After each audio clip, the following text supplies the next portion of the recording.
দীর্ঘ প্রতীক্ষার পর যমুনা নদীর ওপর নির্মিত বঙ্গবন্ধু রেলওয়ে সেতু দিয়ে পরীক্ষামূলকভাবে চলল ট্রেন।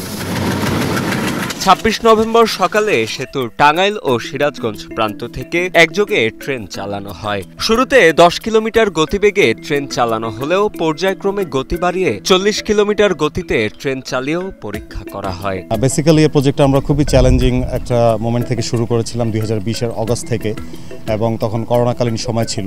তো বঙ্গবন্ধু শেখ মুজিব রেলওয়ে যে কনস্ট্রাকশন প্রজেক্ট আমরা কমপ্লিশন করেছি, এখানে আমাদের সবচেয়ে বড় অ্যাচিভমেন্ট হচ্ছে উইদাউট মেজর অ্যাক্সিডেন্ট আমরা আমাদের প্রজেক্টটি সম্পন্ন করতে পেরেছি, এবং এখানে আমাদের কর্মকর্তা এবং কর্মচারী যারা আছে তাদের সবারই নিরাপত্তা নিশ্চিত করতে পেরেছি, এবং এটা আমাদের জন্য একটা বড় চ্যালেঞ্জ ছিল যেটা আমরা সাকসেসফুলি কমপ্লিশন করতে পেরেছি, যার জন্য আমার অনুভূতিটা অনেক বেশি ভালো।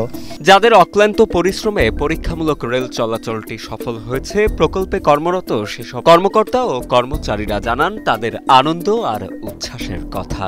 তবে সেতুর দুই পাশে ডাবল লাইনের কাজ দ্রুততম সময়ের মধ্যে শেষ করার তাগিদও দিয়েছেন স্থানীয়রা। গত সপ্তাহ থেকে এটা নিয়ে প্ল্যানিং করতেছি এবং আমরা এই দিন ঠিক করি। তো আজকে সকাল ৯টায় আমাদের পূর্ব ঘোষিত যে শিডিউল ছিল, সেই শিডিউল অনুপাতে সকাল ৯টায় আমরা পরীক্ষামূলক ট্রেনটি চালানো শুরু করি। অর্থাৎ আমাদের ব্রিজের যেই ডাবল ট্র্যাক পরীক্ষামূলকভাবে সফল হয়। প্রকল্প সংশ্লিষ্টদের দাবি, সফল হয়েছে রেলের পরীক্ষামূলক চলাচল, এতে কোনো প্রকার ত্রুটি ধরা পড়েনি। একই মত দিচ্ছেন সেতুটি বুঝে নেওয়া রেলওয়ে প্রকৌশল বিভাগ। সকলের প্রত্যাশা, রেলওয়ে সেতুটি একসময় আন্তর্জাতিক মানের সেতু হিসেবে প্রতিষ্ঠিত হবে।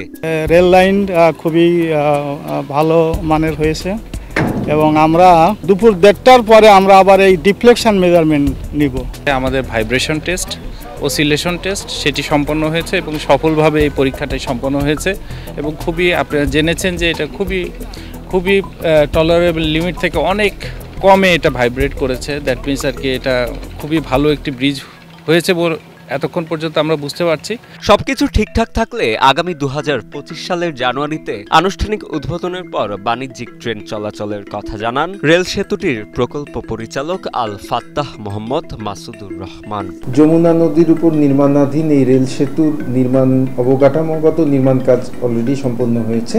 যেমন এখানে আমাদের ট্রায়াল ট্রেন দিয়ে আমরা টেস্ট রান করব, যেটাকে বলা হয় টেস্টিং অ্যান্ড কমিশনিং। এই কাজটা আমরা এখন করতে যাচ্ছি।